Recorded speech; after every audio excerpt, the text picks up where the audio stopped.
बेटा आज का हमारा टॉपिक है बायोमैकेनिक्स।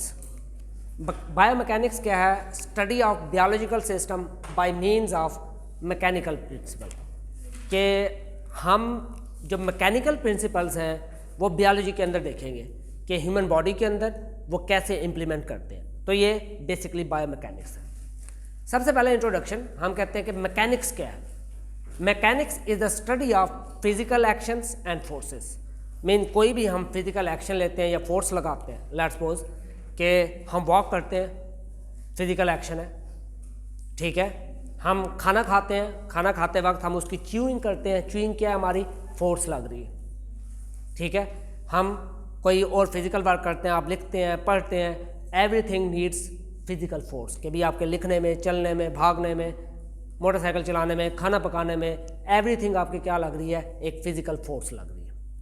तो ये क्या है? बेसिकली मैकेनिक्स हम कहते हैं। काइनेमैटिक्स क्या है? काइनेमैटिक्स है कि आप how high and how fast, कि कितनी तेज़ और कितनी मीन, जैसे हम पिछले दिनों बात कर रहे थे कि स्पोर्ट्स दिनों में हम कहते हैं कि एक फूड कंपटीशन होना चाहिए। फूड कंपटीशन में हमने देखना क्या है? कौन कितनी तेज़ी से और कितना ज़्यादा खा सकता है। तो ये एग्जांपल किसकी बनेगी? काइनेमैटिक्स की। क्योंकि उसके अंदर आपके मसल्स इतने स्ट्रांग होने चाहिए, जॉ के, अगर आपने तेज़ी से ईट करना है, कभी आपकी ईटिंग हैबिट ही स्ट्रांग होनी चाहिए। और इसमें हम नहीं देखते कि भी उसका मास कितना और फोर्स कितना है। लेट्स सपोज अगर हम एग्जांपल लें, मैं एक पर्सन है जिसका वेट है 150 kg और एक पर्सन है जिसका वेट है जस्ट 60 kg, और इनकी दोनों की रेस करवा दूँ, कौन जल्दी पहुँचेगा? पतला वाला, क्योंकि उसका मास तो कम है मगर वो पहुँच पहले जल्दी रहा। तो इन स्पाइट ऑफ दिस के भी काइनेमैटिक्स इस चीज़ पर डिपेंड नहीं करती कि मास क्या है। डिपेंड ये करता है कि उसके अंदर how fast he is and how high he is it is. तीसरी टर्म है हमारे पास काइनेटिक्स। काइनेटिक्स हम कहते हैं कि भाई स्टडी ऑफ फोर्स है जो कि है मोशन के साथ, कि आप फोर्स लगा रहे हैं और मोशन के साथ। मैं अगर आपको एग्जांपल दूं, कोई गाड़ी चलते चलते बंद हो जाए, हम क्या करते हैं? उसको धक्का लगाते हैं, बैटरी जो है ना बंद हो गई है। तो क्या होगा कि भाई हम फोर्स भी लगा रहे हैं और साथ में उसको मोशन भी अप्लाई कर रहे हैं। दिस इज़ अनदर एग्जांपल कि भाई आप फोर्स कितनी लगा रहे हैं। आगे हम इसकी और एग्जांपल देखते हैं। आज हम एक बैडमिंटन का मैच देख के आए हैं, उसमें क्या होता है कि वो बच्चे मूव भी कर रहे हैं और साथ में फोर्स भी लगा रहे हैं। आप क्रिकेट खेलते हैं, आप मूव भी कर रहे हैं, साथ में फोर्स लगा रहे हैं। तो ये सारी आपकी क्या है? काइनेटिक्स की है। यहाँ पर सिंपल एग्जांपल दी हुई है कि अगर मैं कहूँ कि भी इसको उठाओ या इसको पुश करो, तो ये भी क्या आपकी काइनेटिक्स है कि भी हम एक डायरेक्शन में, जैसे अगर आप कहें आप क्रिकेट खेल रहे हैं, आपके हाथ में बैट है, तो आपने किसी एक डायरेक्शन में, वो डायरेक्शन क्या है? आपकी बाउंड्री है जिसको आप हिट करने की कोशिश कर रहे हैं। So this is the study of kinetics. Now biomechanics क्या है? मैं ऑलरेडी आप लोगों को बता चुका हूँ कि हम structure and function of biological system by means of mechanics हम अप्लाई करेंगे। अभी मैं एग्जांपल देता हूँ। ह्यूमन बॉडी के ऊपर मैंने कहा स्ट्रक्चर एंड फंक्शन। हमारी बॉडी का स्ट्रक्चर एंड फंक्शन किस तरह का बना हुआ है? हम जब एक न्यूबॉर्न बेबी होता है, वो अपने दोनों टांगों पे खड़ा नहीं हो सकता क्योंकि वीक होती हैं, उस टाइम क्रॉलिंग करता है, उसमें अपने हाथों की भी मदद लेता है और फिर उसमें अपने टांगों की भी मदद लेता है। फिर जैसे जैसे वो बड़ा होता है, उसको अच्छी डाइट मिलती है, विटामिन के प्रॉपर सप्लीमेंट मिलते हैं, तो वो क्या होता है? He is enabled to stand his own legs. फिर वो चलना शुरू करता है। अगर किसी को प्रॉपर विटामिन ना मिले, डाइट ना मिले, फूड ना मिले, तो क्या होती हैं? उसकी हड्डियाँ कमज़ोर रह जाती हैं, तो वो बच्चे चलने में बड़ा टाइम लेते हैं। और सम टाइम अगर उनकी विटामिन डी की डेफिशिएंसी इतनी ज़्यादा कम हो जाए तो उनको रिकेट्स जैसी बीमारी हो जाती है। रिकेट्स के बारे में जानते हैं आप? उसमें बोन डिफॉर्मेशन होती है, यूँ आपका ढांचा बिल्कुल वो हो जाता है, बेंट हो जाता है, और वो टांगे बिल्कुल ये यूँ कह लें कि भी बेंट हो जाती हैं। दीज आर द डेफिशिएंसीज कि भी आपका क्या है? Structure and function. तो ये सारा किसके ऊपर बेस कर रहा है? आपके मैकेनिक्स के ऊपर बेस कर रहा है। सिमिलरली एक छोटी सी एग्जांपल है, आप हेल्दी, सब अल्हम्दुलिल्लाह हेल्दी है। एक फिजिकल मैकेनिक्स है कि भी हमने पिज़्ज़ा आ गया यहाँ पे, ठीक है। अब मैं कहता हूँ कि 8 पीस हैं पिज़्ज़े के और आप जितने स्टूडेंट हैं जिसने ले लिया उसने ले लिया, तो क्या होगा, बच्चियां बेचारे शर्माती रह जाएंगी और बच्चे बस एक निवाला भी नहीं छोड़ेंगे हैं।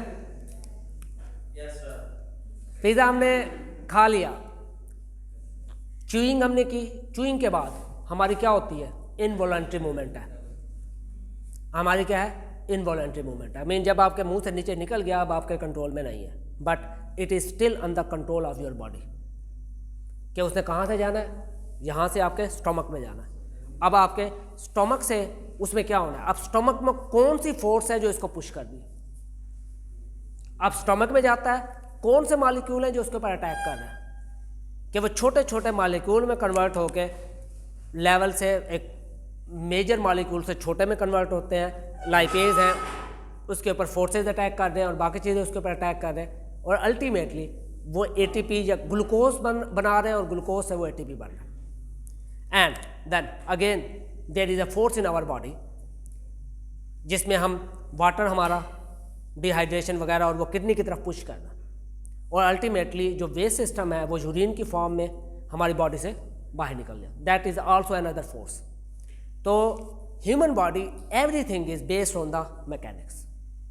अब उसका स्ट्रक्चर और फंक्शन हमारा इस तरह बनाया गया है गो के हमारे कंट्रोल में नहीं है। Even our heart is pumping day and night, वो क्या कर रहा है, एक फोर्स अप्लाई कर रहा है जिसको हम कहते हैं ब्लड प्रेशर है आपका, और ये फोर्स हमें क्या चाहिए, एक कंट्रोल अमाउंट में चाहिए। वो होते हैं ना कुछ लोग गाड़ी का दरवाज़ा अगर ज़रा सा भी तेज़ बंद हो जाए तो यूँ आंखें निकाल के देखते हैं कि पता नहीं हमने उसका गुर्दा निकाल लिया है, ऐसे होता है ना, कि अब यही हाल हमारे हार्ट का होता है। हार्ट में क्या है हमारे पास कि हमें एक फिक्स प्रेशर चाहिए, वो प्रेशर कितना है 80/120। अगर वो 120 से ऊपर जाता है तो क्या होता है, हमें टेंशन लग जाती है, जी कुछ गड़बड़ हो गई है, क्योंकि वो फोर्स हमारे कंट्रोल से बाहर निकल गई है। अब उसको कंट्रोल करने वाला फैक्टर क्या है, मज़े की बात है, एक फोर्स है उसका कंट्रोल कौन कर रहा है, आपका कोलेस्ट्रॉल, एक फूड आइटम है वो कंट्रोल कर। कोलेस्ट्रॉल का लेवल ऊपर चला गया तो साथ ही आपकी कार्डियोवैस्कुलर डिजीज़ की रफ्तार बढ़ जाती है, आपकी आर्टरीज ब्लॉक हो जाती हैं। देखें पानी का फ्लो है, हम कहते हैं कि टूटी में से बिल्कुल ठीक पानी आ रहा है, बट अगर उस टूटी में कचरा फंस जाए तो क्या होगा, फ्लो गड़बड़ हो जाता है। यही हाल हमारी वेन्स का, हमारी आर्टरी का है, ब्लड फ्लो ठीक चल रहा है, अब उसके अंदर क्या हुआ है, कचरा भर गया। अब वो कचरा क्या है, आपका कोलेस्ट्रॉल है, एलडीएल है, बैड फैट्स है, अब उन नाली में वो कचरा भर गया। अब जब तक वो कचरा साफ नहीं होगा आपका फ्लो ठीक नहीं होगा। हार्ट तो उसी रफ्तार से पंप कर रहा है मगर उसको प्रेशर मिल रहा है पीछे से, जिसकी वजह से आपका ओवरऑल पूरा बॉडी का स्ट्रक्चर, और ये इतना ख़तरनाक है अगर कंट्रोल ना हो तो अल्लाह ना करे ब्रेन हैमरेज जैसी भी बीमारियाँ हो सकती हैं और इवन डेथ भी हो सकती है। ये एक मैकेनिक स्टडी मीन अगर एक मैकेनिक आपका गड़बड़ हो जाए एवरीथिंग इज ब्लॉक। मीन आप कोई एक ऐसा सिस्टम देख लें, अल्लाह ताला ने जो हमें बनाया है, इंसान को एक परफेक्ट पर्सनैलिटी की फॉर्म में हमें बनाया है। अगर आप ह्यूमन बॉडी की तरफ देखें, कोई एक सिस्टम को अगर आप कोई एक सिस्टम आप देख लें कि वो अगर प्रॉपरली काम ना करे तो हमारे साथ क्या होगा। हमारा रेस्पिरेटरी सिस्टम, हमारा कार्डियोवैस्कुलर सिस्टम, हमारा हार्ट सिस्टम, उसके बाद हमारा इवन हमारा एक्सक्रीटरी सिस्टम आप देख लें, अगर एक दिन के लिए यूरिनेशन ना हो तो क्या होती है लोगों की हालत। पेशेंट्स होते हैं जो mean I have my grand mother, she is 90+, तो अक्सर उन्हें ये तकलीफ़ होती है और उनकी जो पेन होता है that is totally unbearable. Then हम डॉक्टरों के पास जाते हैं and that is a very painful procedure, और वो क्या है, everything is control by this mechanical studies, कि अभी वो हमारी बॉडी के अंदर पुश कर रहा है और एक फ्लो में चल रहा है और हर एक चीज़ एक ख़ास रेशो के साथ और उसके साथ मौजूद है। ठीक है, आप लोगों के माइंड में कोई क्वेश्चन तो पूछ लें, फिर हम नेक्स्ट मूव करते हैं। Now the reason for studying biomechanics, मेरा ख्याल है कि मैंने रीज़न ऑलमोस्ट सारी बता दी आपको कि हमें ये क्यों स्टडी करनी चाहिए। फिर भी कुछ है, जैसे मैंने बताया बॉडी के इंटरनल एंड एक्सटर्नल फोर्सेस, मैंने आपको एग्जांपल्स दे दी हैं कि आपका हार्ट का सिस्टम है, आपका यूरिनरी सिस्टम है, every system is under the influence of any force. Even आपके न्यूरॉन्स हैं, उसमें क्या हो रही है, आगे हम पढ़ेंगे, इलेक्ट्रिक कंडक्शन हो रही है, जो आपके न्यूरॉन है, जो आपके नर्व इम्पल्स है, वो क्या है बेसिकली, वो बेसिकली मैकेनिक्स में तो आता है कि भी उसमें हो रहा है, बट ज़्यादा लिंक है वो आपके पोटेंशियल के साथ, कि भी पोटेंशियल जब कम ज़्यादा होता है वो इतनी क्विक होती हैं, जैसे रिफ्लेक्स आर्क होता है आपका। अगर गलती से किसी गर्म चीज़ को हाथ लग जाए, हाथ पहले पीछे आ जाता है, ब्रेन को पता बाद में चलता है। हम ये देखते हैं कि अपनी साइंटिफिक नॉलेज को इन्हांस करना चाहते हैं। सेकेंडली, जैसे थोड़ी देर पहले मैंने आपको स्पोर्ट्स की बात की, क्या मैं अगर आपसे कहूँ, कभी आप लोगों ने क्रिकेट के बैट देखे और आपने बेसबॉल के बैट भी देखे होंगे। बेसबॉल के बैट कैसे होते हैं? दे आर राउंड, गोल होते हैं। चीज़ वही है, हमारे पास जो क्रिकेट का बैट है दैट इज़ समथिंग, उसमें इतनी जगह बनी हुई है, वो स्ट्रेट होता है या ज़्यादा से ज़्यादा उसमें कर्व होता है। बट बेसबॉल का बैट क्या है? राउंड है। अगर मैं आपसे कहूँ कि आप बेसबॉल के बैट से क्रिकेट खेलें, क्या होगा? एक भी बॉल शायद आप हिट ना कर पाओ। क्यों? क्योंकि उसके लिए एक डिफरेंट एंगल से आपको फोर्स लगानी पड़ेगी, जो कि जिसके लिए आपको प्रैक्टिस चाहिए। क्योंकि हमें आदत है उस चौड़े बैट से खेलने की, और हमें पता है कि हमें अंदाज़ा है कि इस एंगल पे रखूँगा तो ये साइड कट लगेगी, इस लगूंगा तो सीधी जाएगी। बट वही काम अगर आप गोल बैट से करेंगे तो कभी भी नहीं हो सकेगा। और मैं समझता हूँ कि baseball is far more tough than our cricket. और क्रिकेट शायद डेवलप इसलिए की गई थी, जो हम जैसे लोग थे, हमें उस गोल बैट से खेलना नहीं आता था, तो हमने कहा चलो जी एक सीधी बना दो जिसको हिट करना आसान हो। वेल, हम इसमें इम्प्रूव करना चाहते हैं। ये आगे मैं एग्जांपल दूंगा कि आपकी, मैंने कुछ इसमें बड़ी इंटरेस्टिंग इमेजेस भी डाली हैं कि अपनी स्पोर्ट टेक्निक्स को, अपने इक्विपमेंट को और अपनी सेफ्टी को, कि हम स्पोर्ट्स खेलें और साथ में अपनी सेफ्टी भी करें। हमने इसलिए रूल्स बनाए हैं। रूल्स हमने क्यों बनाए हैं? ताकि हम एक दूसरे को इंजर ना कर सकें। जिसमें मोस्ट पॉपुलर हमारे पास क्या है? बॉक्सिंग। बॉक्सिंग के हमारे रूल्स हैं। रूल्स क्या हैं? एक तो ग्लव्स होने चाहिए, और दूसरा ये कि कुछ एरियाज हैं सर कवर होना चाहिए, और कुछ एरियाज हैं जिस पे आप हिट नहीं कर सकते, एल्बोज वगैरह। Mean they have some rules. उसकी रीज़न क्या है? कि हम अपनी एफिशिएंसी को इन्हांस करना चाहते हैं।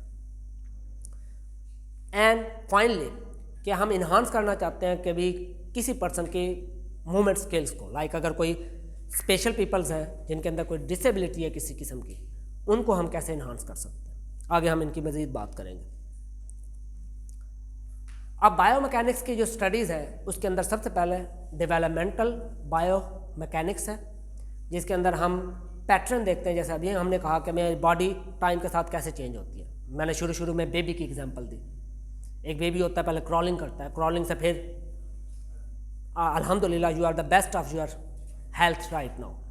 जैसे ही 60 क्रॉस होती है, कमर थोड़ी सी झुक जाती है, कुछ लोगों की ज़्यादा भूल जाते हैं, क्योंकि जो आपकी स्पाइन है या आपकी जो बैकबोन है, इसके अंदर टाइम के साथ क्या आता चलता है? कारवान आ जाता है। जो अगर अपनी रूटीन हेल्दी रखते हैं वो हिट एंड हेल्दी रहते हैं इवन 80-90s तक भी। और जो अपना ख्याल नहीं रखते, कोई स्पोर्ट्स नहीं खेलते, अपने आप को हेल्दी नहीं रखते, तो अल्टीमेटली उनको क्या होता है? वो और ज़्यादा वीक हो जाते हैं with the passage of time. तो हमने डेवलपमेंट बायोमैकेनिक्स देखनी है, बायोमैकेनिक्स ऑफ एक्सरसाइज। फिजियोथेरेपी का आपने नाम सुना होगा। जब भी अब में कोई चोट लगती है, या ख़ास कर जो आर्थराइटिस के पेशेंट्स होते हैं, मैं बार बार एग्जांपल लेता हूँ। माय मदर इज़ डायबिटिक, उनको हार्ट का भी प्रॉब्लम है एज ए साइड, और साथ में उनको आर्थराइटिस भी है। सो फिजियोथेरेपी डॉक्टर नॉर्मली उनको रिकमेंड करता है, but we take care of her. हम उनका ख्याल रखते हैं, हम उनका ग्लूकोज मॉनिटर करते हैं, हम उनका ब्लड प्रेशर मॉनिटर करते हैं। इवन हमने फिजियोथेरेपी की मशीनें भी घर लेके रखी हुई हैं। कभी मेरा भाई करता है, कभी मेरा भतीजा करता है, जब मैं घर पे होता हूँ तो मैं करता हूँ। तो फिजियोथेरेपी क्या करते हैं? वो डॉक्टर कहते हैं ये तो करें, साथ साथ आपने एक्सरसाइज भी लाजमी करनी है। क्यों एक्सरसाइज करनी है? क्योंकि अगर एक्सरसाइज नहीं करेंगे वो गिट्टे गोडे वहीं पे जम जाएंगे। उसकी बेस्ट एग्जांपल क्या है? छोटा सा एक्सपेरिमेंट करके देख लो। मैं आपको 2-4 एक्सरसाइजेज बताता हूँ। चलो मैं नहीं बताता, आज रात को सोते वक्त ना आपने कोई 15-20 मिनट, आपका टारगेट है कि आपने सब ने 20 प्लैंक्स करने। प्लैंक्स क्या होता है? उठक बैठक। और 20 आपने पुशअप करने, ठीक है, और नहीं, जो रूटीन में करते हैं उनको तो कुछ नहीं होगा, जो नहीं करते उनको कल पता चलेगा कि हुआ क्या है उनके साथ है। उनको कल पता चले, आज नहीं पता चलेगा, उनको कल पता चलेगा उनके साथ हुआ क्या है। उनको कल ये पता चलेगा कि हमारी बॉडी के अंदर ये मसल भी मौजूद है जो कभी यूज नहीं हुए।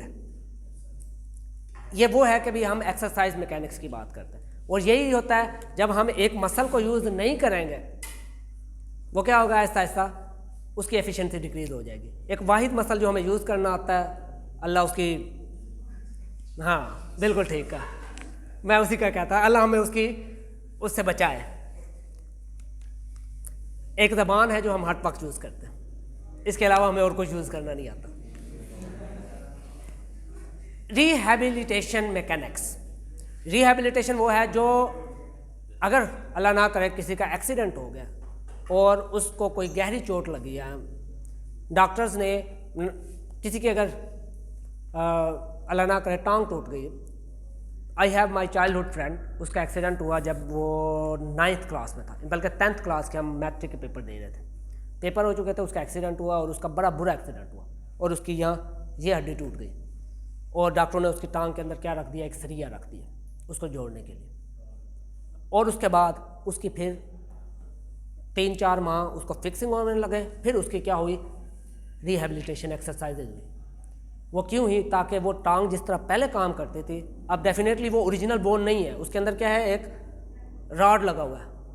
अब उस रॉड को उस बोन के साथ क्या होना है, सिंक्रोनाइज होना है, मिक्सअप होना है, ताकि वो प्रॉपर चल सके। अगर वो उस एक्सरसाइज को नहीं करता तो क्या होता, शायद वो हमेशा लड़खड़ा के चलता या उसको स्टिक लेनी पड़ती। बट उसने वो प्रोग्राम लिया and he is perfectly fine, कोई बता भी नहीं सकता कि इसकी टांग में रॉड है। So that's why we need rehabilitation mechanics. तो जो जितनी आपकी फिजियोथेरापी है वो सारी इस चीज़ के ऊपर बेस कर ली। Then we have equipment design. Equipment design की बात हम करें कि हमारे पास जो जितने फिजियोथेरापी के इंस्ट्रूमेंट्स हैं या हमारे स्पोर्ट्स के जितने इंस्ट्रूमेंट्स हैं या आप कह लें कि जो एक्सरसाइज मीन आप जिम में जाते हैं, एक बटरफ्लाई है जी, एक बेंच टॉप है, और ये mean they are specialized for specialized muscles. ठीक है, रॉड्स हैं, डंबल्स हैं, they are specialized for everything. वो क्या है, ये आपके इक्विपमेंट डिज़ाइंस हैं टू ट्रेन द बॉडी। अब ये कुछ हम फिज़िक्स के टर्म के पर आते हैं, क्योंकि ये पढ़ना ज़रूरी है आगे लेके चल रहे हैं। अभी तो मैं आपको लिंक बता रहा हूँ कि बायोमैकेनिक्स का लिंक क्या है, प्रैक्टिकली एग्जांपल भी दूंगा आगे। वेलोसिटी, ये वैसे मेरा ख्याल है आप पढ़ चुके हैं। वेलोसिटी क्या है, speed in a specific direction, कि अभी आपकी बॉडी की, मैंने सिंपलेस्ट डेफिनेशन ली है आपको कंफ्यूज ना करने के लिए। एक्सेलरेशन क्या है, change in the velocity. Velocity क्या है कि भी एक गाड़ी 70 की स्पीड से जा रही है, एक गाड़ी 80 की स्पीड से जा रही है, वो इसकी क्या है, वेलोसिटी। एक्सेलरेशन क्या है, change in the velocity with the passage of time involving the speed. कि अभी आपने यहाँ से लाहौर तक जाना है, आपने 50 किलोमीटर तय किया 50 की स्पीड पे, आपने अगला 50 किलोमीटर तय किया 80 की स्पीड पे, और अगला 50 मीटर 20 की स्पीड पे, तो ये आपकी एक्सेलरेशन है जो वेलोसिटी के अंदर चेंज ला रही है। एंगुलर वेलोसिटी, एंगुलर वेलोसिटी क्या है, घुमाने के, मीन मैं एक धागा ले लेता हूँ या एक रस्सा ले लेता हूँ, उसके एंड पे मैं कुछ बांध देता हूँ, यूँ उसको घुमाना शुरू कर देता हूँ, तो उसके अंदर जो स्पीड है मेरी, मैं कितनी स्पीड से घुमा रहा हूँ, और प्लस जो उसके अंदर वो चेंज आ रही है, वो आपकी क्या होगी, एंगुलर वेलोसिटी, और वो आपकी एंगुलर एक्सेलरेशन बनेगी। ठीक है। देन जो आपकी बायोमैकेनिकल टर्म्स हैं, ये भी आप जानते हैं। मास, मास क्या है, everything which occupies space is a mass. ठीक है, हम मीन ये चीज़ मास है, ये चीज़ मास है, ये चीज़ मास है, इवन हम खुद मास है। ओके। फोर्स क्या है कि किसी भी चीज़ को एनी डायरेक्शन में कुछ आप कोई फोर्स लगाते हैं चीज़ को, और उसकी पोजीशन में कुछ चेंज लाते हैं। लेट्स सपोज ये यहाँ पे रखा है, मैं इसको फोर्स लगा के यहाँ पे रख देता हूँ, तो दैट इज़ अ फोर्स। इसने क्या किया, इसकी पोजीशन को यहाँ से यहाँ पे चेंज किया। देन हमारे पास प्रेशर क्या है, प्रेशर है एक स्पेसिफिक एरिया पे आपने एक फोर्स लगा देनी। जैसे हम कहते हैं कि अब आर्म रेसलिंग करते हैं, हम क्या कर रहे हैं, फोर्स लगा रहे हैं। देन ग्रेविटी क्या है कि हम ज़मीन के ऊपर खड़े हैं, तो इसका मतलब है ग्रेविटी, ये जो हमें नीचे की तरफ पुल कर दे। ओके, तो वो न्यूटन वाला कानून, सेब गिरा। वो नीचे ही क्यों गिरा? क्योंकि वो ग्रेविटी है। फ्रिक्शन क्या है? ये फ्रिक्शन, ये वो कॉमन प्रैक्टिस है जो हम हर क्लास में हर टाइम करते रहते हैं। क्या करते हैं हम? This is a friction. और ये फ्रिक्शन क्यों होती है? ये इसलिए होती है कि इसकी सरफेस डिफरेंट है बेस पे और इसकी सरफेस डिफरेंट है, ये दोनों होमोजेनाइज नहीं है, इरेगुलरिटीज़ हैं। दैट वाई इनके दरमियान क्या होती है? फ्रिक्शन प्रोड्यूस होती है। और जो सिंपल मैकेनिक्स की हैं उनकी 4 टाइप्स हैं, एक लीवर है, एक व्हील है, इंक्लाइन प्लेन है और पुली है। लीवर, उसकी एग्जांपल हम देखेंगे ह्यूमन बॉडी के अंदर, जो डिफरेंट एग्जांपल हैं लीवर की वो हम देखेंगे। लीवर वैसे सिंपली अगर एग्जांपल लें, आपके स्क्रू ड्राइवर से लेकर आपका ये दरवाज़ा, everything is a lever. Mean आप इवन आपका स्क्रू ड्राइवर भी एक लीवर है। व्हील आप जानते हैं कि अगर व्हील ना होता तो क्या होता? हाँ बे यही होता अगर व्हील ना होता तो, ठीक है। देन हमारे पास इंक्लाइन प्लेन। इंक्लाइन प्लेन ये है कि भाई हम जो डैम बना देते हैं, हम सब के घरों के आगे आधी गली हम जो है ना गवर्नमेंट की खा जाते हैं, सबके घर के सामने बनाओ, किसी ने आधी खाई होगी, किसी ने आधी से थोड़ी खाई होगी, बट होगी ज़रूर। वो मोटरसाइकिल उतारने के लिए या गाड़ी उतारने के लिए वो आपका क्या है? इंक्लाइन प्लेन है।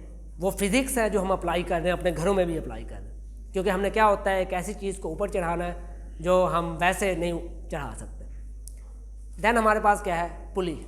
पुली क्या होता है? जो बेस्ट एग्जांपल हमारे कुआं है, कुएं में से जब हम रस्सी निकाल के पानी निकाला जाता था, दैट इज़ अ पुली, जिसकी मदद से हम किसी चीज़ को निकाल सकते हैं। अगर हम देखें फिजिक्स के अंदर, आप बायोमैकेनिक्स की बात करें, फिजिक्स के अंदर मैकेनिक्स है, काइनेटिक्स है और काइनेमेटिक्स है। और बायोलॉजी के अंदर हमारे पास skeletal system, muscular system and nervous system, ये सारे इनको मैं एक्सप्लेन करूँगा कि यहाँ कौन सी मैकेनिक्स कहाँ पे अप्लाई हो रही है। किनेसियोलॉजी और बायोमैकेनिक्स। बायोमैकेनिक्स के अंदर काइनेटिक्स एंड काइनेमेटिक्स है, और इसमें हम कहते हैं कि फंक्शनल जीनोमिक्स।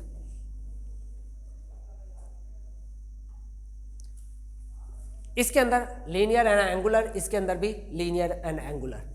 इसके अंदर फोर्स आती है और इसके अंदर टॉर्क आता है। इसके अंदर आपकी वेलोसिटी और एक्सेलरेशन आती है। मज़ीद इनको मैं आगे एक्सप्लेन करता हूँ। सबसे पहले हमारे पास क्या है? Basic type of motion. Motion क्या है हमारे पास? लीनियर, एंगुलर, कंबाइन और जर्नल। लीनियर क्या है? आप सीधे चलते जाएं, हम क्या करते हैं? सीधे चलते जाएं, उसको हम क्या कहते हैं कि that is the linear motion. Angular और रोटेशनल मोशन, हम अगर कहें कि भाई जैसे अर्थ के गिर्द मून ट्रैवल कर रहा है, that is an angular motion, और अर्थ सूरज के गिर्द घूम रही है, that is an angular motion, ठीक है। इसी तरह हमारी जो आई बॉल्स हैं, इनकी लीनियर मोशन नहीं है, इनकी एंगुलर है, कि आप जब भी ये मूव करती हैं ये किसी एक्सिस के अराउंड मूव करती है। आप जो ऊपर नीचे जो भी करें, that is its have some axis, okay. इसी तरह अगर आप कहें जो आपके न्यूरॉन्स हैं, they have the linear motion और some time they have angular motion, क्योंकि वो अगर आप लीनियर देखें तो 1 सेकंड में पाँव की उंगली से लेकर ब्रेन तक सिग्नल जाता है, इवन सेकंड से भी कम। और सम टाइम ये कंबाइंड एफर्ट्स यूज़ होती है, लीनियर भी यूज़ होती हैं और आपकी एंगुलर भी यूज़ होती है।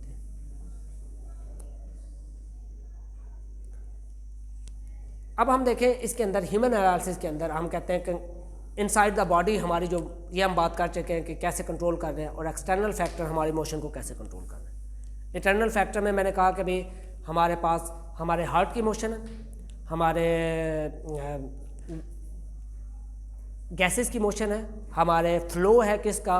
हमारे न्यूट्रिएंट्स का, और फ्लो है हमारे बॉडी के वेस्ट का, यूरिनेशन का, एवरीथिंग, ये हमारे अंदर मोशन है। और एक्सटर्नल मोशन, तेज़ हवा आ गई, हम भाग रहे हैं, हम खेल रहे हैं, हम दौड़ रहे हैं, एक्सेट्रा एक्सेट्रा, ये सारी आपकी एक्सटर्नल मोशंस हैं।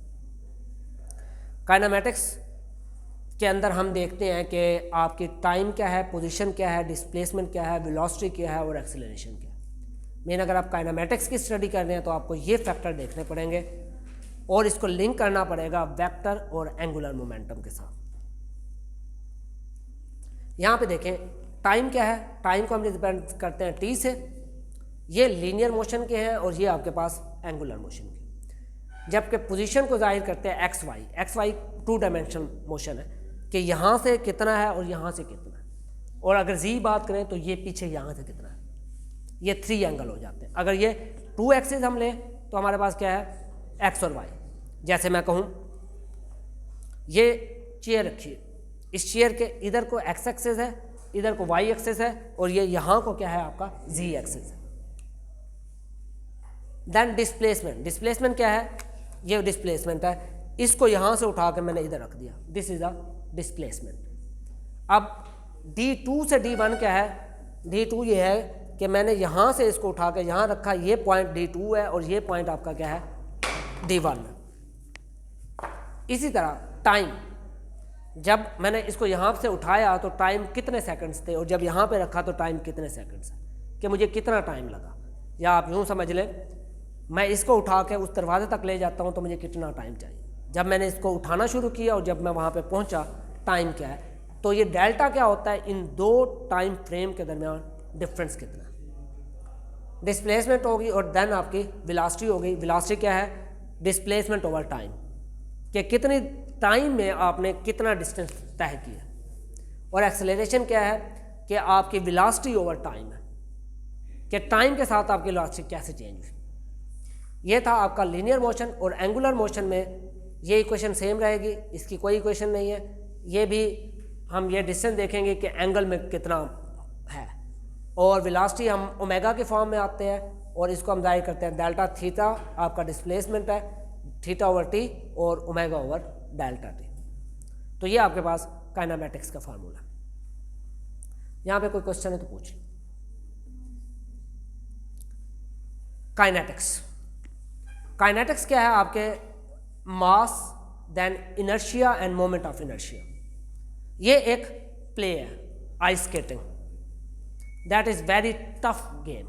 इसके अंदर आपको क्या होता है, आपको बॉडी का बैलेंस मेंटेन रखना पड़ता है, क्योंकि कहीं भी आपका, आपने देखा होगा ये एंगुलर में भी मूव कर रहे होते हैं अराउंड द सर्कल, और ये एक टांग उठा के आपको हाथ उठा के भी हर एक सेकंड में इन्होंने अपना क्या करना होता है, inertia and movement of inertia को मेंटेन रखना होता है। क्योंकि कहीं पॉइंट सेकंड्स के अंदर भी ये स्किप हुए तो क्या हो जाएंगे, फॉल कर जाएंगे, डिप कर जाएंगे।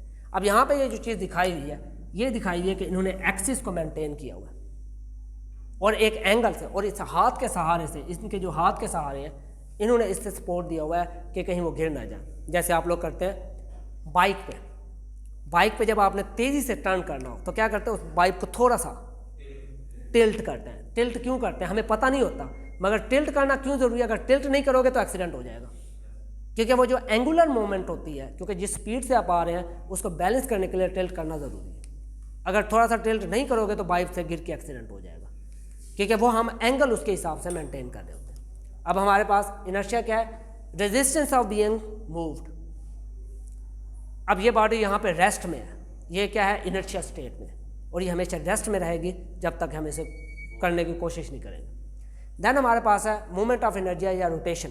रोटेशन का क्या मतलब है, एक बॉडी घूम रही है अपने एक्सिस के अराउंड, और वो तब तक घूमती रहेगी जब तक कि आप उसको रोकने की कोशिश नहीं करेंगे। जैसे हम कहते हैं कि सूरज नहीं, अर्थ है या मून है, वो अपने एक्सिस के घूमे जा रहे हैं और तब तक घूमते रहेंगे जब तक हम उसको रोकेंगे नहीं। इसी तरह हमारा हार्ट है, कर रहा है मूव, उसकी मूवमेंट चाहे बैक थ्रू एंड फ्लो है, बट मूवमेंट तो है। जिस दिन वो मूवमेंट रुक गई या रोकने की कोशिश की गई तो क्या होगा, हम भी रुक जाएंगे। इसी तरह काइनेटिक्स की हम देखते हैं कि भी आपके पास फोर्स है, फोर्स क्या करती है, अगेन पुश करती है आपको, या हम उसको पुल करते हैं। पुश का मतलब होता है धक्का देना, पुल का मतलब होता है अपनी तरफ को खींचना, ताकि हम एक्सेलरेशन प्रोड्यूस कर सकते हैं। और ये बहुत इंपॉर्टेंट फैक्टर है इंजरीज़ के दौरान, क्योंकि अगर आप बहुत ज़्यादा पुश या पुल करेंगे किसी चीज़ को, आपको चोट लग सकती है। ये जो मैंने एग्जांपल आपको बताई थी बॉक्सिंग की, ठीक है, कि भी आप किसी पे गुस्सा उतारना हो तो आओ यार बॉक्सिंग खेलते हैं, ठीक है, जितना भी गुस्सा हो दिन भर का निकाल दो और होगा भी कुछ नहीं, ठीक है। बस ये ख्याल रखना, ये ना हो कि भी गुस्सा उतारने जाओ और उल्टा ही असर होके आ जाए। अब इसके अंदर फोर्स के अंदर हम जो चीज़ें देखते हैं कि मैग्नीट्यूड कितनी है, मीन हम पंच जब आप किसी को मार रहे हैं कितनी ताकत से मार रहे हैं, लोकेशन किस जगह पे मार रहे हो, डायरेक्शन, देन ड्यूरेशन और फ्रीक्वेंसी क्या है आपकी, और कितने वेरिएबल मांग रहे हैं और उसका रेट क्या। तो ये चीज़ें मिल के सारी आपकी क्या बनाती हैं, आपकी फोर्स को बेनिफिशियल बनाती हैं। जब ये सारी चीज़ें आपकी अलाइन होगी, आपका एक ही मुक्का अगले के लिए काफ़ी होगा, ठीक है। वो एक जापानीज़ शो है ना, द वन पंच मैन, देखा है किसी ने? कुछ मैंने उसके, इसको मैम बड़ी याद आ रही हैं आज।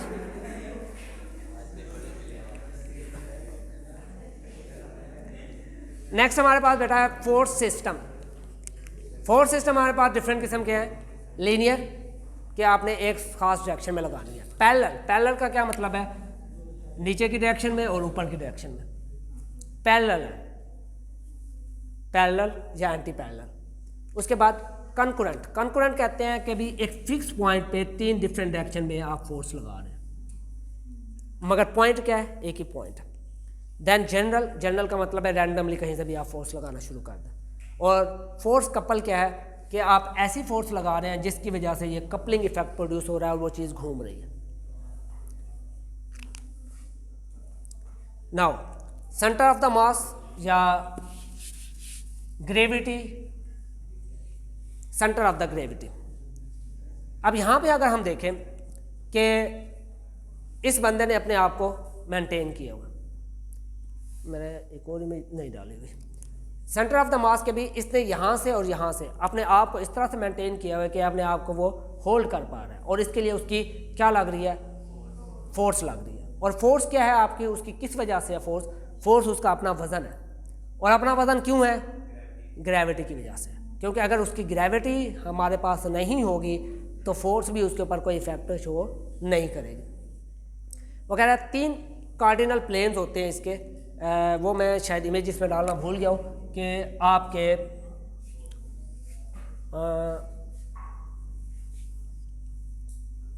मैं आपको ज़रा एक्सप्लेन करके समझाने की कोशिश करता हूँ कि अगर मैं इस तरह से देखूँ, मैं ये खड़ा हूँ, एक मेरी इस तरह से आ रहा है सीधा यूं प्लेन आ रहा है, मीन पैरेलल, और एक इस तरह से।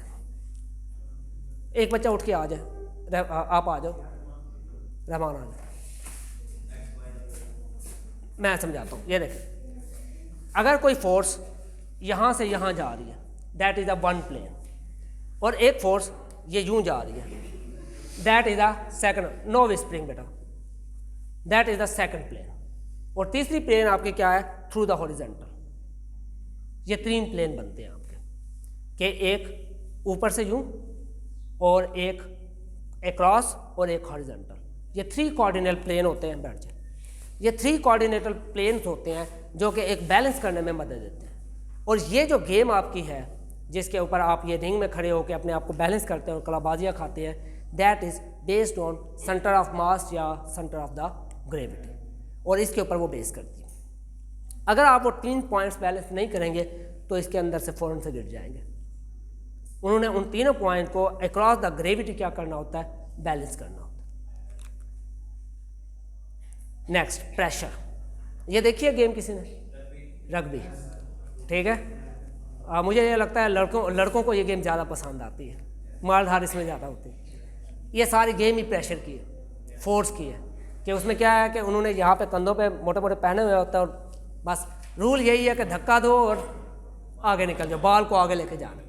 अब इसमें क्या लगता है, प्रेशर लगता है। प्रेशर का फार्मूला है फोर्स अप्लाइड पर एरिया, कि किसी एरिया पे कितनी फोर्स अप्लाई हो रही है, और इसके यूनिट है पास्कल भी कहते हैं इसका, या न्यूटन मीटर स्क्वायर भी बोलते हैं। ह्यूमन बॉडी के अंदर हम इसको कहते हैं कि ये स्ट्रेस भी है कि भाई आपको बॉडी को कितना आ रहा है, और इस प्रेशर की वजह से, फोर्स की वजह से हमें इंजरीज भी हो सकती है। जैसे ह्यूमन बॉडी की एक फिक्स एबिलिटी है, हमें कोई चोट कब लगती है, या इवन अगर हमारा एक्सीडेंट होता है, अल्लाह ना करे अगर किसी की कोई बोन ब्रेक होती है, क्यों ब्रेक होती है, क्योंकि उसकी एबिलिटी से ज़्यादा आपने उसके ऊपर प्रेशर डाल दिया।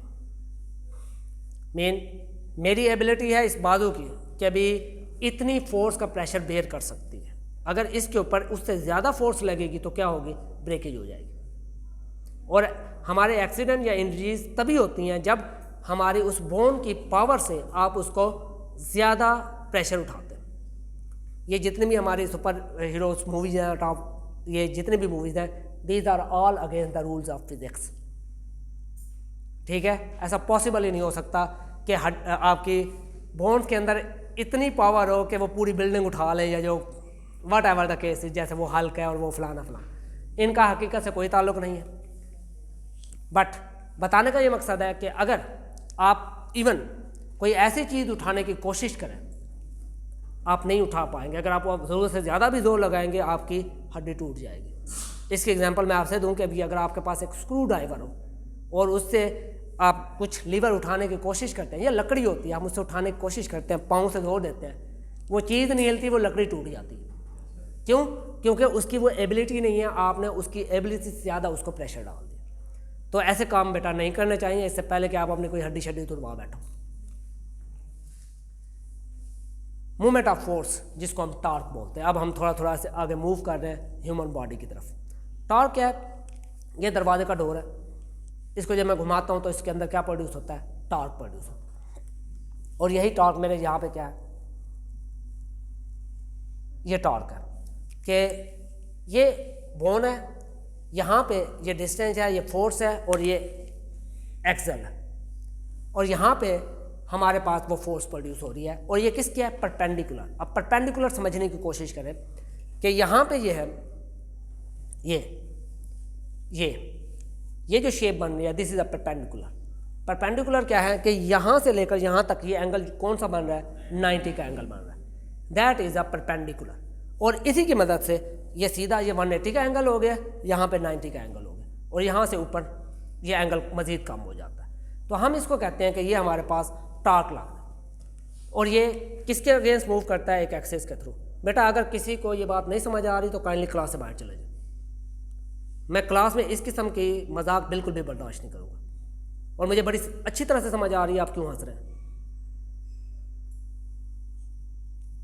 अब अगर कोई हंसा, मैं खुद उसको बाहर निकाल दूंगा। Forces through the axis,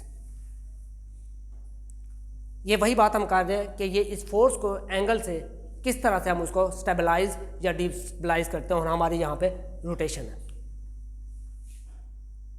now forces of torque जो आप लगाते हैं कि ये हमारा ये एंगल है। अगर कुछ बच्चे जिम जाते होंगे, एक शोल्डर की एक्सरसाइज होती है, ठीक है। एक तो यूँ होती है, आपने यूँ उठा के इसको यूँ करना होता है, और दूसरा ये होता है कि ये क्लाई की एक्सरसाइज होती है कि वो कहते हैं यूँ उठा के आपने इसको यूँ रोटेट करना।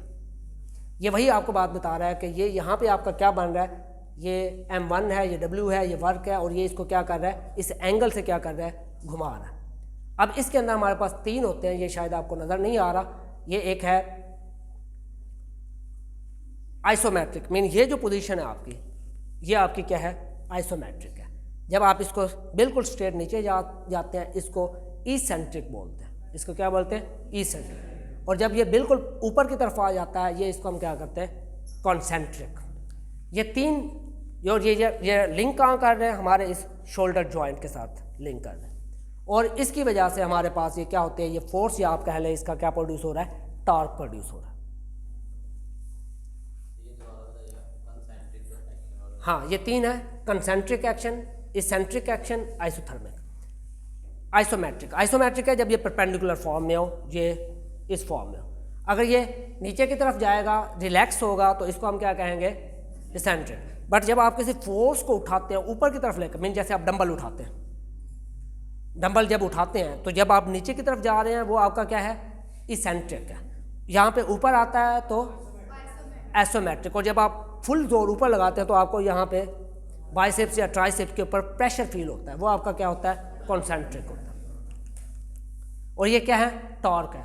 आप उस बॉडी के अंदर क्या प्रोड्यूस कर रहे हैं? टॉर्क। इवन जब आप उसको क्लाई को भी घुमा रहे हैं तो ये एंगुलर मोशन जो प्रोड्यूस हो रही है, ये भी आपके क्या है? टॉर्क प्रोड्यूस हो रहा है। Moments of torque. अब यहाँ पे देखें, ये एक और चीज़ है, ये बड़ी इंटरेस्टिंग एग्जांपल है। ये हमारे बॉडी के अंदर जो हिप बोन है उसका जो फीमर है ये उसके ऊपर डिपेंड करती है। ये नॉर्मल है। अब यहाँ पे देखें, जो चीज़ आपके समझने वाली है, ये एक्सिस है और ये फीमर है, ये जो जॉइंट है। अब ये फीमर है, इसके दरमियान ये जो एंगल है ये थीटा और ये डिस्टेंस है इसके दरमियान। और ये नॉर्मल एंगल कितने का होता है हमारी बॉडी के अंदर? 120 का होता है। बॉडी के अंदर कितना होगा? 120। अब अगर ये एंगल कम हो जाए तो ये इसके दरमियान जो एंगल है यहाँ पे देखें यूँ जा रही है। अब ये एंगल 120 से क्या हो गया? कम हो गया। लेट्स सपोज आपका कितना हो गया, सॉरी, ये इस तरह से है, ये और ये वाला एंगल है, ये 120 है। अब ये 120 से यहाँ पे कम हो गया, 90 से ज़्यादा है, लेट्स सपोज ये 110 हो गया या ये 100 हो गया, तो इसको कहते हैं कोसावारा। ये एक डिजीज़ है कोसावारा। उसके एंड में क्या होता है, उनकी जो टांगे होती है ना ये यूँ हो जाती हैं, मेन ये बेंट आ जाता है उनकी टांगों में, क्योंकि जो जहाँ पे फीमर आपकी हिप बोन के साथ अटैच होते हैं वहाँ पे एंगल चेंज हो गया, उनकी टांगें जो सीधी नहीं रह सकती। सिमिलरली अगर ये एंगल ये यहाँ पे 120 से बढ़कर 130, 140 अगर ज़्यादा हो जाएगा तो क्या होगा, उनकी ये जो घुटने होते हैं यूँ मिल जाते हैं, घुटने के साथ मिल जाते हैं और पाँव के जो एंगल है ना वो वाइड हो जाता है इस एंगल के एक चेंज होने की वजह से। और ये भी क्या हो रही है, क्योंकि ये बोन है, आप देखें अब टांग को यूं या यूं मूव कर पा रहे हैं, क्योंकि वो उस एक्सिस के गिर्द आपका वो घूम रहा है जहाँ पे ये एक्सिस है, और यहाँ पे जो फीमर है वो उसका एंगल प्रोड्यूस कर रहा है। अगर ये एंगल प्रोड्यूस नहीं होगा तो प्रॉपर नहीं होगा तो बॉडी नॉर्मल नहीं रहेगी, उसका रिस्पॉन्स चेंज हो जाएगा। जी बेटा, यहाँ पे कोई क्वेश्चन है तो पूछ लें। ये मस्कुलोस्केलेटल सिस्टम है, ये वो स्केलेटन है जो आपकी बॉडी के अंदर एक मेजर रोल प्ले करते हैं। बेटा कुछ ट्रीटमेंट्स हैं, अगर तो यंगर एज में हो, मीन जब बोन ग्रोथ कर रही हो तब पॉसिबल है, डॉक्टर क्या करते हैं उनको किसी ऐसे एंगल पे ला के फिक्स कर देते हैं। बट अगर आपकी बोन जब बढ़ना बंद हो जाए, जैसे आप कहें कि 20 या 22, 25 जब क्रॉस हो जाए तब बोन्स की ग्रोथ रुक जाती है या कंपैरेटिवली कम हो जाती है, तब इसको ट्रीट करना बड़ा ही मुश्किल हो जाएगा। क्योंकि अगर बोन की ग्रोथ हो रही है वो होगा, बोन बड़ी हो रही होती है, डॉक्टर उसको ऐसा प्रेशर ऐसी जगह पे डाल के उसको एक जगह पे फिक्स करने की कोशिश करते हैं। अल्टीमेटली फिर इसका वो नहीं है, जैसे पोलियो के केस में होता है, क्योंकि जब एक एज गुजर जाती है, पोलियो अटैक कर जाता है तो बोन बढ़ती नहीं है, तो वो जितनी अगर कोई छोटी रह गई है या बड़ी रह गई है वो उतनी ही रह जाएगी।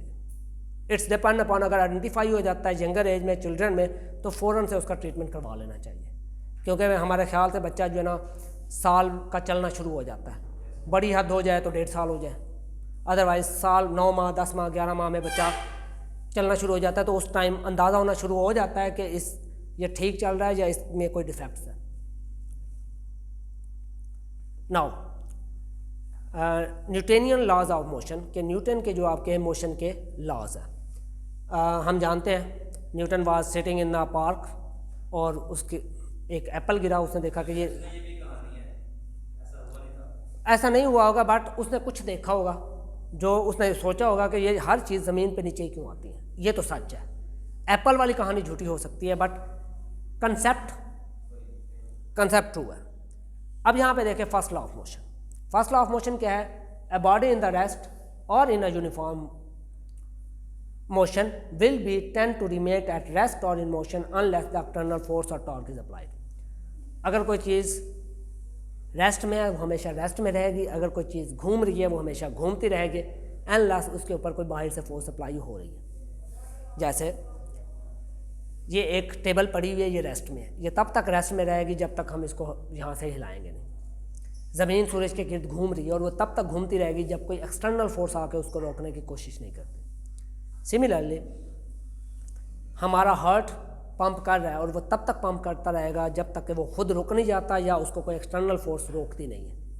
अब वो एक्सटर्नल फोर्स, हम एज बीइंग मुस्लिम हमारा यकीन ये है कि हमारी ज़िंदगी का वक्त ख़त्म हो गया और वो बहाना बनता है कभी कोलेस्ट्रॉल का, कभी हाई ब्लड प्रेशर का, कभी किसी आप कह लें कि भी एक्सीडेंट का, एंड सो ऑन। ये सारे बहाने हैं, बट बात वही है, जब किसी रूह का टाइम मुकम्मल हो जाता है तो वो जिस्म को छोड़ जाती है। अब वो कहते हैं कि अगर आप इसको फोर्स लगाएं, ये गेम इसका पता है आपको क्या कहते हैं? शॉटपट। ये एक बहुत ही भारी, मीन 5 किलो का होता है या 7 किलो का होता है, मुझे पता नहीं है। ये गोला होता है, एक गोल इसी तरह का गोला होता है।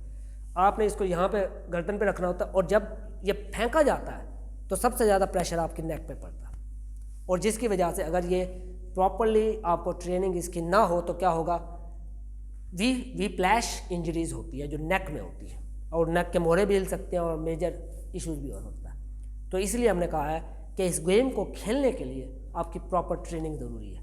ऐसे नहीं है गोला देखा, दिल किया जी, वहाँ पे तस्वीर देखी थी हमने, तो अब आओ फेंकते हैं। बेशक अपने से ज़्यादा वतन उस गोले को है। इसी तरह वो जो आपका जेवलिन थ्रो है, उसके लिए भी बेटा एक टेक्निक चाहिए, अदरवाइज़ क्या होगा, ये ना कंधा डिस्प्लेसमेंट ना करवा लेना, आपका शोल्डर डिस्प्लेसमेंट भी हो जाती है अगर आपने उसको गलत एंगल से फेंक दिया। और मैंने देखा है ऐसे कुछ लोगों को। इस तरह के 2-3 गेम्स हैं। तो अगर ये प्रॉपरली इसको ट्रेन ना किया जाए तो आपको इस किस्म की इंजरीज भी हो जाती हैं।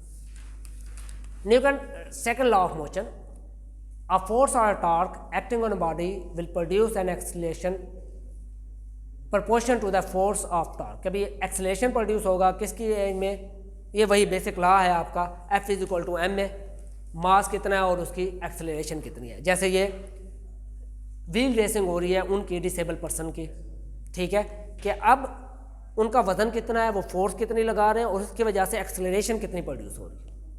और ये कोई मशीन से चलने वाली नहीं है, वो अपने हाथों से इसको चला रहे होते हैं, बाजुओं से चला रहे होते हैं। और इसकी वजह से एंगुलर टार्क कहाँ प्रोड्यूस हो रहा है, इसके अंदर, इनके व्हील के अंदर। जब वो इसको घुमा रहे हैं, जो शोल्डर इस्तेमाल हो रहा है ना, अभी हमने देखा था कि कोसेंट्रिक, आइसोसेंट्रिक, एसेंट्रिक, हर बार जब वो इसको घुमाते हैं तो वो उस साइकिल को बार बार रिपीट कर रहे हैं, विच मीन वो टार्क बार बार प्रोड्यूस हो रहा है, और उस टार्क से वो क्या प्रोड्यूस कर रहे हैं, उस व्हील को घुमा रहे हैं, और उस व्हील से वो क्या कर रहा है, आगे से प्रोड्यूस हो रहा है, ठीक है। और टार्क आपका क्या है, ये जो है आपका टार्क, आई क्या है, मोमेंट ऑफ इनर्शिया, आई से जाहिर करते हैं, और ए क्या है आपका, एंगुलर एक्सेलरेशन। ये बेटा यहाँ पे कोई क्वेश्चन है तो पूछिए। Then third law of motion, for every action there is a equal and opposite reaction, torque और फोर्स। अगर आपने रग्बी में किसी को टक्कर मार दिया तो आप तैयार रहें कि अगला नंबर आपका है, वो देख लेगा भाई इसको, ठीक है। नॉर्मली ये तो हमारा क्रिकेट में भी होता है ना, अगर किसी ने छक्का मार दिया, आप देख मैं क्या करता हूँ, या तो विकेट है या अगली बॉल में तुझे छक्का लगेगा, है। इक्विलिब्रियम क्या होता है बेटा, ऐसी स्टेट के जिसमें जो दो चीज़ें आपकी बैलेंस हो जाए, अपोजिट और इसमें डायरेक्शन। अब इक्विलिब्रियम हमारी बॉडी में कहाँ अप्लाई होता है, हमारी बॉडी में इस तरह अप्लाई हो, हम जो खड़े हैं हम इक्विलिब्रियम पे। अगर मैं इस तरह के खड़ा हो जाऊँ, कितनी देर कोई खड़ा हो सकता हूँ, कितनी देर कोई, 2 मिनट, 5 मिनट, 10 मिनट मैक्सिमम। उसके बाद मुझे सीधा होना ही होना है, मैं ज़्यादा देर वो उस पोस्चर, वो मेरा पोस्चर ही नहीं है। तो हमारे लिए हर एक बॉडी के लिए इक्विलिब्रियम ज़रूरी है। इवन अगर आप जिम में गेम लगाने जाते हैं तो बंडल उठाते हैं, इक्विलिब्रियम सबसे इम्पोर्टेंट है।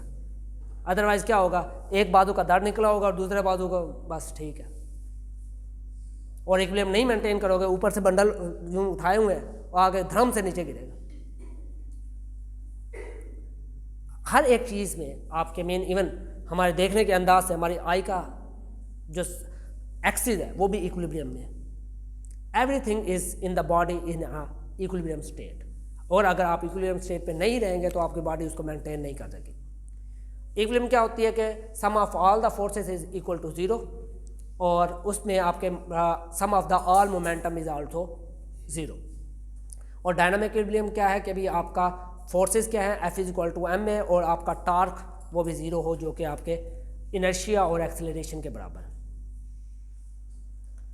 वर्क एंड पावर, कि भाई आपके पास कितना वर्क है और कितना आपने उसको पावर लगाई है। मीन ये यहाँ से लेकर यहाँ तक आपका वर्क है, और ये आपका क्या है, ये आपका डिस्टेंस है। मेन आप ये आप पे डिपेंड करता है कि आपने कितना वेट उठा सकते हो, 2 kilo, 5 kilo, 10 kilo, 40 kilo, 50 kilo and so on.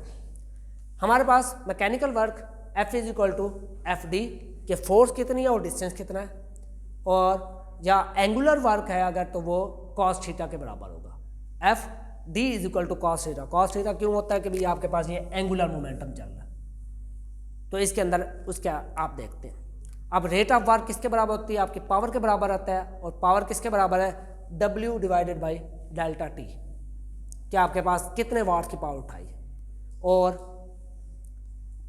Power is equal to force divided by velocity, या कभी आपने कितना वो किया, और वेलोसिटी किसके बराबर है, D ओवर टी के बराबर है, कितना डिस्टेंस है और कितना टाइम उसके ऊपर अप्लाई हो रहा है। Mechanical energy.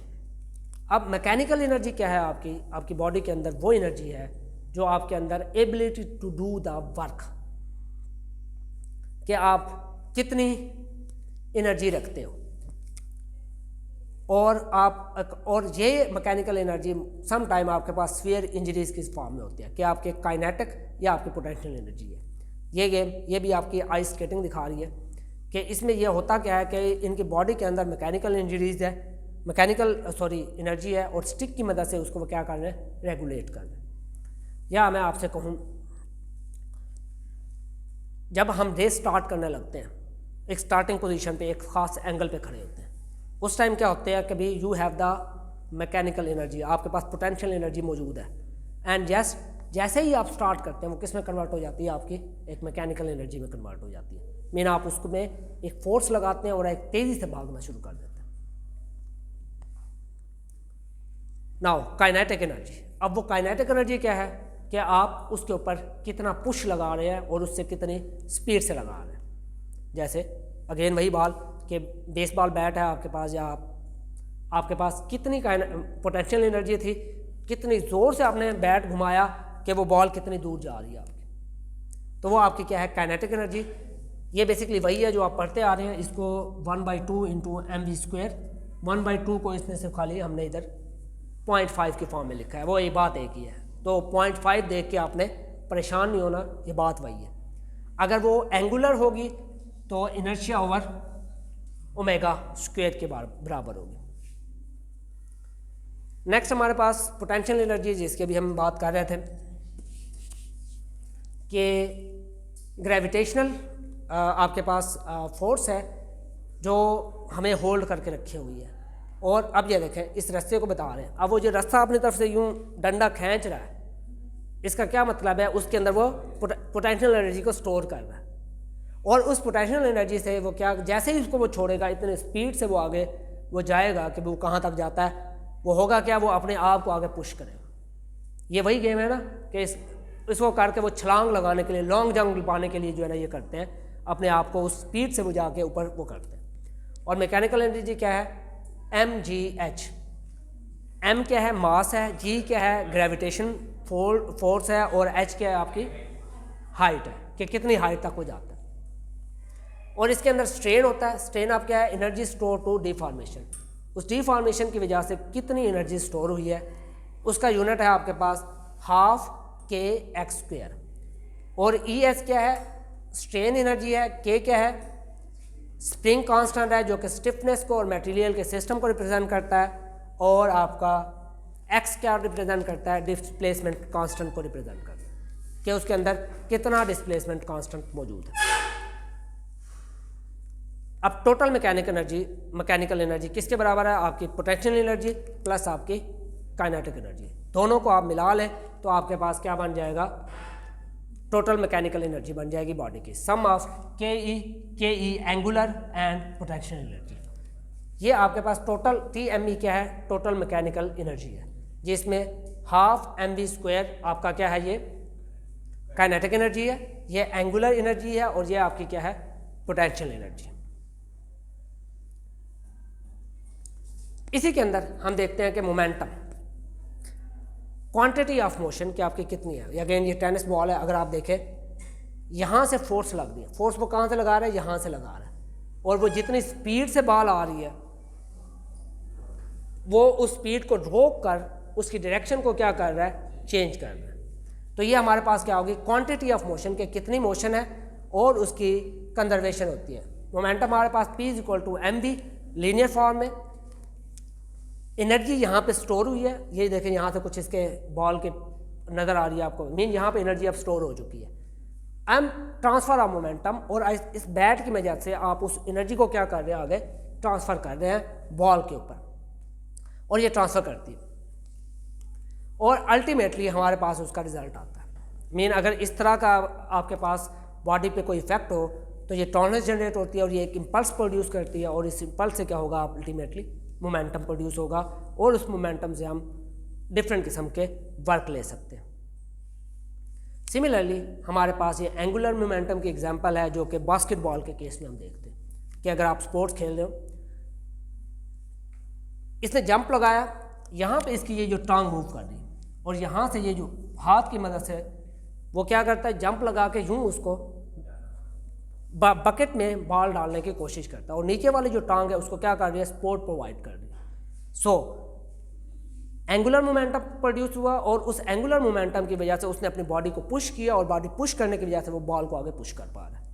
Then this is, हम कहते हैं H = I × एंगुलर मोमेंटम, के एनर्जी उसने कंजर्व की और उसको ट्रांसफ़र किया किस में, बॉल में, और बॉल आगे कहाँ पे जाएगी, बास्केट के अंदर। कोलिजन्स,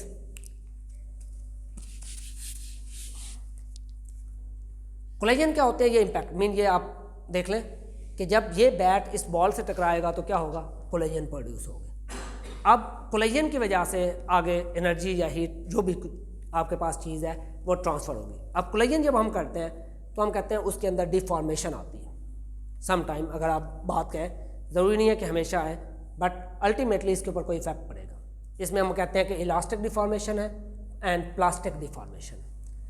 इलास्टिक डिफॉर्मेशन है जैसे आपके पास रबर बैंड होता है, आप उस रबर बैंड को खींचते हैं, उसके अंदर डिफॉर्मेशन आती है, लंबा हो जाता है, उसको छोड़ देते हैं, वो अपनी ओरिजिनल पोजीशन पे वापस आ जाएगा, विच इज़ अ रिवर्सिबल। अब प्लास्टिक डिफॉर्मेशन क्या है, परमानेंट डिफॉर्मेशन है, मीन अगर आप उसको बहुत ज़्यादा खींच देंगे अल्टीमेटली एक पॉइंट पे आके क्या हो जाएगा, ब्रेक हो जाएगा। वो आपकी परमानेंट चेंज है जो आपकी प्लास्टिक डिफॉर्मेशन कहलाती है। इलास्टिसिटी ये वही चीज़ है, इलास्टिक डिफॉर्मेशन या इलास्टिसिटी वही क्या है कि अपनी ओरिजिनल स्टेट में वापस आ जाना, और इलास्टोप्लास्टिक के भी परमानेंट डिफॉर्मेशन है और अपनी ओरिजिनल स्टेट पे वापस नहीं आती। इसके अंदर क्या है कि कोफिशिएंट आर रीसिचुएशन है, रीसिचुएशन का मतलब क्या है, अपने पोजीशन पे वापस आना।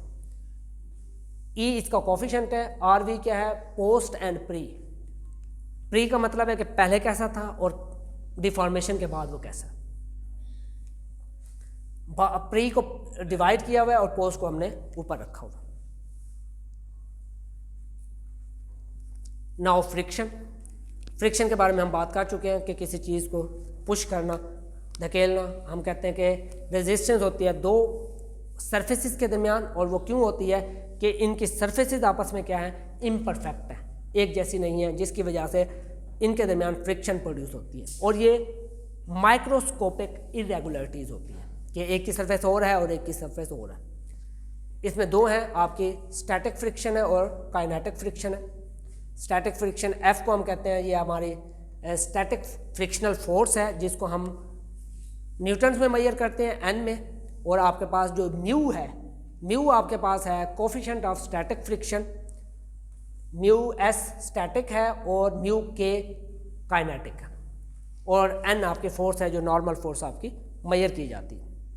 और ये फोर्स कल लग कहाँ से रही है, आपकी ज़मीन से लग रही है, और प्रेशर आप ऊपर लगा रहे हैं, ज़मीन ग्रेविटेशनल पुल है, तो वो आपको अल्टीमेटली उसका रिस्पॉन्स दे रही है।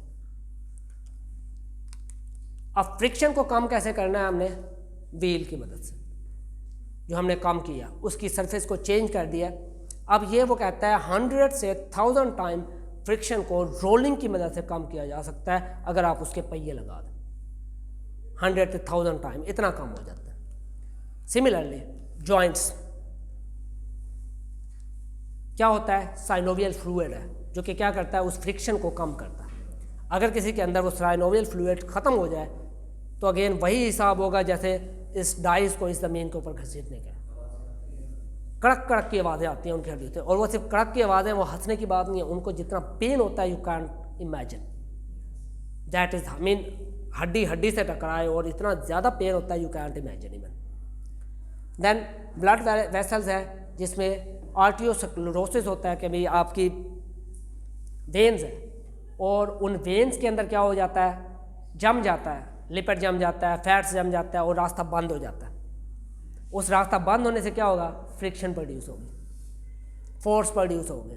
अल्टीमेटली इन डेफिनेशन को बताने का मकसद क्या है, ये सारे काम हमारी बॉडी के अंदर बेटा हो रहे हैं, बस हमने कभी उस एंगल से उनको पढ़ा नहीं है। अब ब्लड प्रेशर मूव कर रहा है, रास्ते में कचरा आ गया, फ्रिक्शन प्रोड्यूस हो गई। अब फ्रिक्शन की वजह से डेफिनेटली इफेक्ट कौन हो रहा है, हार्ट हो रहा है, और हार्ट को तब पता चलता है जब ब्लड प्रेशर हमारे ज़रूरत से ऊपर चला जाता है। एक तो हमारे यहाँ एक पता नहीं क्यों ऐसा ट्रेंड है, हम कभी भी अपना रूटीन मेडिकल चेकअप नहीं करवाते। हम डॉक्टर के पास तभी जाते हैं जब बात ऊपर निकल चुकी होती है। बच्चों फ्लूइड मैकेनिक्स अब नेक्स्ट हमारे पास है। फ्लूइड मैकेनिक्स क्या है, बेसिकली ये ब्रांच ऑफ मैकेनिक्स है जो कि behaviour of gases and fluids को डील करती है। अब देखें, अगर फ्लूइड फ्लो की हम बात करें, लैमिनर है, टर्बुलेंट है और आपके पास फ्रिक्शन है। बेसबॉल की या सिंपली अगर आप बॉल की एग्जांपल लें, जब आप इसको एक स्पीड से फेंकते हैं तो ये एक एंगुलर मोशन में जा रही होती है, टिप करते। बेसबॉल तो खैर टिप नहीं करती, वो तो सीधी जाती है, बट जो हमारी क्रिकेट बॉल है उसको हमने टिप करवाना होता है। और उसके साथ वो क्या करते हैं, हाथों के उंगलियों को यूज़ करते हैं, इस डायरेक्शन में डालते हैं कि वो स्विंग करती हुई जाए। स्विंग करने का क्या मतलब है कि उसकी एंगुलर मोशन प्रोड्यूस हो। एंगुलर मोशन होने की वजह से वो क्या होती है, अपनी डायरेक्शन को चेंज करती है। अब ये बॉल है, बॉल की रोटेशन है और इसकी फ्लाइट है। अब ये मूव करती है तो प्रेशर का इफेक्ट होता है। जो बॉल के नीचे होता है वो एयर प्रेशर कम होता है और बॉल के ऊपर एयर प्रेशर हाई होता है, और ये आगे मूव करती हुई जाती है ताकि वो एक फिक्स एंगल पे जहाँ पे आप टारगेट करना चाह रहे हैं वो टेक्निक से वो आप जैसे करना चाहें आप उसको कर सकते हैं। इसी फ्लूइड फ्लो के एग्जांपल में हम बात करते हैं स्विमिंग की, और ये भी सेम प्रोसीजर पे है कि अभी आपके पास वेट है, आप उसको पुश कर रहे हैं, फोर्स कर लगा रहे हैं और आपको पानी पीछे की तरफ मीन जो टांगों की मदद से आप उसको स्प्लैशिंग कर रहे हैं, जो ड्रैग कर रहा है आपको, और बाउंसी इफेक्ट प्रोड्यूस हो रहा है। आपका वेट है और पुश करने की वजह से वो आपको ऊपर से ज़मीन की सतह पे क्या करता है, तैरता हुआ रखता है, आप डूबते नहीं हो। क्यों, नीचे प्रेशर आपका क्या हो जाता है, कम हो जाता है, और ऊपर प्रेशर हाई होता है, तो वो बाउंसी इफेक्ट होता है और नीचे से ऊपर की तरफ जाते हैं। ये बाउंसी इफेक्ट है जो ड्रैग करता है आपको सरफेस की तरफ, प्रेशर है और आपको वेव फिर आगे मूव करती है। और लिफ्ट करता है जो आपका मैग्नेस इफेक्ट है, मैग्नेस इफेक्ट यही है कि भी आपको ऊपर की तरफ पुश करता है। और विस्कोसिटी है, यही इफेक्ट आपका किस में अप्लाई होता है, आपके बायोलॉजिकल फ्लूइड्स पे अप्लाई होता है। जो आपके सेल्स के अंदर जितने भी टिश्यूज़ फ्लूइड हैं, हार्मोन्स हो गए, आपके सेलुलर ऑर्गेनेल्स हैं, जो सेल के ऊपर हम कहते हैं कि भी गोल्गी बॉडीज़ हैं, आपके राइबोसोम्स हैं, आपके क्रोमोसोम्स हैं, वो क्या कहते हैं फ्लूइड की फॉर्म में। साइटोप्लाज्म क्या आपका मोर लेस फ्लूइड टाइप है, जिसके ऊपर वो क्या करते हैं, तैरते रहते हैं। और वो किस प्रिंसिपल पे तैरते हैं, वो इस प्रिंसिपल पे तैरते हैं, अदरवाइज वो अपनी प्रॉपर शेप मेंटेन ना रख सकें। नाउ लीवर हमारे पास हम जानते हैं कि क्या है, एक रिजिड बार होती है जो कि रोटेट करती है एक एक्सिस के अराउंड, और एक साइड पे रेजिस्टेंस होती है और एक साइड पे हम फोर्स लगाते हैं। अब इसके अंदर जो हमारे बॉडी के अंदर इन्वॉल्व है उसके अंदर जॉइंट है, मसल है और वेट है। मीन हम कहते हैं कि मसल, जॉइंट एंड फोर्स। और इसकी हम एग्जांपल लेते हैं ये कैसे होगा। जो सबसे पहले हमारे पास है वो है फर्स्ट क्लास लीवर। इसके अंदर एक्सिस जो है वो मिडल में होता है और फोर्स और रेजिस्टेंस साइड पे होती है, और एक बैलेंस होता है। अभी मैं एग्जांपल दूंगा, जैसे क्रो बार है या सीसा है। ये देखें, ये एक्सिस है, एक साइड पे फोर्स लग रही है, एक साइड पे रेजिस्टेंस लग रही है। ये सीसा है और ये आपका उसी तरह से क्रो बार क्या है कि आप किसी पत्थर को, किसी चीज़ को मूव करवाने के लिए दरमियान में आपने क्या रखा हुआ है, एक फिलक्रम या एक्सिस है, इसको फिलक्रम भी कहते हैं, और इसके नीचे रख के यहाँ पे आप लगाते हैं, और जो पत्थर आप एक हाथ से नहीं उठा सकते, इसकी मदद से आप उसको आगे की तरफ रोल ऑन करते जाते हैं। और ये एग्जांपल हमारी किसकी है, सीसा की। एक साइड पे आपके पास रेजिस्टेंस है और एक साइड पे हमारे पास फोर्स है, और मिडल में हमारे पास क्या है, एक्सिस है, या जिसको फिलक्रम भी बोलते हैं। और ये एग्जांपल है किसकी, हमारे हेड की। अब इस हेड में हमारे पास ये जो पॉइंट है, ये पीछे वाला, ये हमारा क्या है, फिलक्रम है, ये हमारा क्या है, एक्सिस है। और ये जो हम लगा रहे हैं नीचे यहाँ से, जो आपका सेंट्रल नर्वस सिस्टम, हराम मगज जिसको कहते हैं, यहाँ से हम क्या कर रहे हैं, फोर्स लगा रहे हैं। और इसको यहाँ से जब ये ऊपर जाता है तो हमारा क्या होता है, ये लीवर कंप्लीट हो जाता है। मीन जो हमारा हेड की बनावट है वो क्या है, फर्स्ट लीवर एग्जाम्पल है।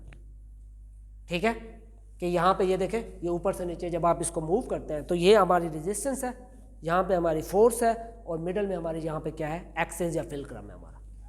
समझ आ गई बच्चों। सेकंड हमारे पास सेकंड क्लास लीवर। अब इसके अंदर एक्सिस या फिलक्रम आपका एक एंड पे होता है, रेजिस्टेंस आपकी मिडल में है, और फोर्स आपकी दूसरे एंड पे है, जैसे व्हील बोरो और नट क्रैकर। एक्सिस या फिलक्रम आपका एक एंड पे है और आपकी फोर्स दूसरे एंड पे है, और रेजिस्टेंस आपकी क्या आ गई है, मिडल में। पहले एक्सिस मिडल में था, अब एक्सिस कहाँ पे आ गया, साइड पे आ गया। पहले रेजिस्टेंस साइड पे थी, अब वो उसने कहाँ गई, एक्सिस की जगह ले ली। इसके बारे में हम जानते हैं, जब घर में हमारे काम होता है सामान ले जाने के लिए जो हम रेडी इस्तेमाल करते हैं, ये एक्सिस है इसका जो मिडल में है, देन इसके ऊपर सामान रखा हुआ है, और यहाँ पे हम क्या लगा रहे हैं, फोर्स लगा रहे हैं। कि हमारे पास रेजिस्टेंस मीन जो वजन है, जो चीज़ हम उठा रहे हैं वो हमारी क्या है, रेजिस्टेंस। जो हमें रोक रही है, हमें चीज़ उठाने नहीं दे रही, वो हमारे पास क्या है, उसकी रेजिस्टेंस है। वो वेट हमारा क्या है, फोर्स है। इसी तरह ये नट क्रैकर, शायद आप लोगों में से किसी ने देखा हो। ठीक है, नट क्रैकर में होता क्या है, ये आपका एक्सिस है और मिडल में हमारी क्या होती है, रेजिस्टेंस होती है, और दोनों हाथों से पकड़ कर इसको हम क्या करते हैं, जोर लगाते हैं तो ये काम करता है, ये टूट जाता है। फोर्स इसके बीच में लगती है, तो ये मीन इवन अगर आपका है, आपका जो प्लास है उसके अंदर आप किसी तार को काट रहे हैं, तार को काट के जब आप प्रेशर लगाते हैं, उसके कोना आपका एक्सिस है, तार जहाँ पे जोर लग रहा है मिडल में, कोई तार जब कट कर रहे हैं कटर से, वो आपका रेजिस्टेंस बन जाएगी, और उसके हैंडल आपके क्या बनेंगे, नहीं नहीं नहीं, एक्सिस एंड पे है उसका, फोर्स मिडल में लग रही है। देखें वहाँ पे हम फोर्स कहाँ पे लगा रहे हैं, फोर्स मिडल में आ रही है। अगर फोर्स मिडल में है तो आपका सेकंड क्लास है, सॉरी हाँ फोर्स, या सॉरी फोर्स नहीं, रेजिस्टेंस। रेजिस्टेंस क्या, आपकी वेट या जिस चीज़ को आप कट करने की कोशिश कर रहे हैं। तो ये जो आपके पाँव है, जब आप चलते हैं तो ये आपका सेकंड क्लास है। अब यहाँ पे आपका एक्सिस क्या है, आप पाँव का जो अगला हिस्सा है वो आपका एक्सिस है, जो आपको सपोर्ट देता है। ठीक है, और वेट आपका क्या है, बॉडी वेट। बॉडी वेट जो मिडल में आपके पास ये आ रहा है, ये बॉडी वेट क्या है, आपका रेजिस्टेंस है। और पुश आप कहाँ से कर रहे हैं, यहाँ फीमर से या ऊपर से आप अपनी एल्बो से इसको जो ऊपर का हिस्सा फिक्स कर रहे हैं, तो ये आपकी क्या होगी, फोर्स है, क्योंकि फोर्स ऊपर से आ रही है। और बॉडी का वेट, क्योंकि वो मिडल में जहाँ पे आपकी ये पाँव की एड़ी है, वो पाँव की एड़ी आपकी क्या है, रेजिस्टेंस है, क्योंकि सारा वजन आपका उस टाइम एड़ियों के ऊपर है। तो ये आपकी सेकंड क्लास जो एंकल है आपका और प्लेंटर फिक्सेशन है, ये आपका क्या बनता है, सेकंड क्लास लीवर बनता है। नेक्स्ट आपके पास थर्ड क्लास लीवर। इसमें है कि भी आपका एक्सेस एक एंड पे है, फोर्स अब आपके मिडल में आ गई। पहले फोर्स दोनों फर्स्ट और सेकंड के केस में फोर्स क्या थी, साइड पे थी। फर्स्ट केस में एक्सिस मिडल में था और रेजिस्टेंस साइड पे थी।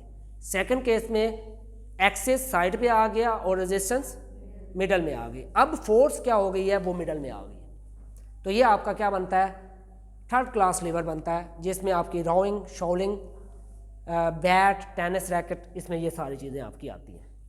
एग्जाम्पल क्या है कि ये अब इधर आ गया और इसकी जगह किसने ले लिया, फोर्स ने। फोर्स आपके मिडल में आ गई। बोट चलाना आपका क्या है, थर्ड क्लास लीवर है। ये आपका एक्सिस है जहाँ से आपने ऊपर से पकड़ा हुआ है, ठीक है। ये आपकी फोर्स है और नीचे आपकी क्या है, आपने कभी अम्मी को देखा हो घर में साग को घोटा लगाते हुए, वो थर्ड क्लास लीवर है, क्योंकि नीचे साग होता है, ठीक है, साथ में अम्मी घोटा लगा रही होती है और साहब आपका दिल जल रहा होता है आज साग खाना पड़ेगा, है ना। ऊपर जो है उन्होंने पकड़ा होता है हाथ से, सपोर्ट दी हुई होती है, नीचे साग होता है और साथ में मिडल में फोर्स लगा रही होती है, उनको घुमा रही होती है, that is the third class lever.